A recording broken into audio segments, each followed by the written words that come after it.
Who has Pope Francis invited to the Amazon Synod? The guest list was published a few days ago, and we thought it'd be a good show just to talk about who are the people who will be there and why has Pope Francis chosen these people. For example, Jeff Sachs, a population control, pro-abortion guy.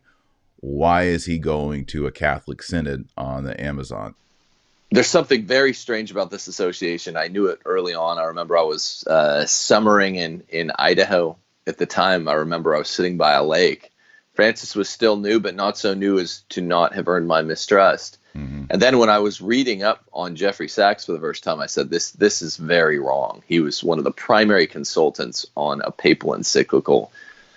He's basically an atheist, even though he says he likes the principles of Christian humanism. I think he just likes humanism. Yeah, he says he loves the church's social teaching, by which he means Pope Francis's social teaching. The new thing is, well, we didn't know about carbon footprints and pollution and the destruction of the planet. Therefore, what we taught about procreation and contraception, abortion is not really that bad anymore. So what they did is early on, they laid down the pavement.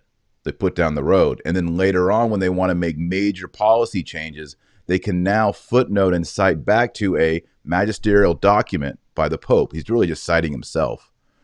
But also we have characters like Jeff Sachs who've been contributing not only to the document, but now to the policy changes, which is what we all think Amazon Synod is all about.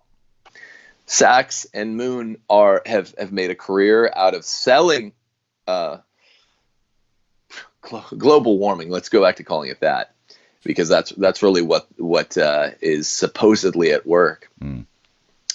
And what they're selling, the product that they're actually pitching behind the theory of global warming, is forced contraception and abortion worldwide. And it's not very, just look into this. People, don't take our word for it. Go do your own research. Just Google these guys, and they're hanging out with Soros for a reason. They are some of his main ops for a reason.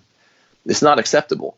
I think we might actually start seeing some internal struggles within Pope Francis's posse. And I think when everything started going with the German bishops last week, and Cardinal Marx basically told Pope Francis, "We're moving ahead with or without you." Right?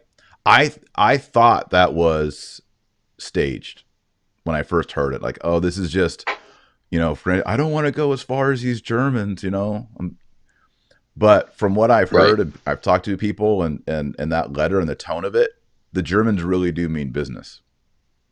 The Germans are being German. They're saying, we're going to do what we want to do. So they may be wanting to push the accelerator, and maybe Francis realizes that's too fast. I don't know, but I think we might actually start seeing some fallout from within Team Francis over the next couple of years. What do you say?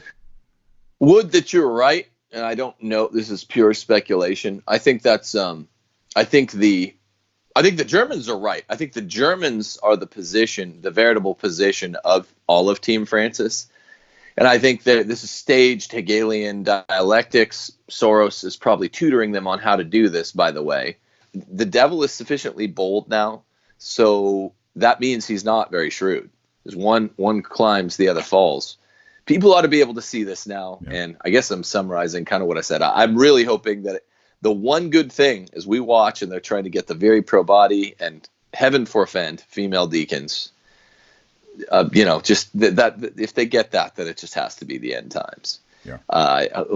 Heaven forfend. But the one good thing would be, I think that would wake up even the latest snooziest slumberers on the good side. I think you're right. I think if they get that through, if they have married priests and they have women deacons, but one of the things that we've talked about before is that's the low-hanging fruit. The core of this, Satan's ultimate goal, is paganism.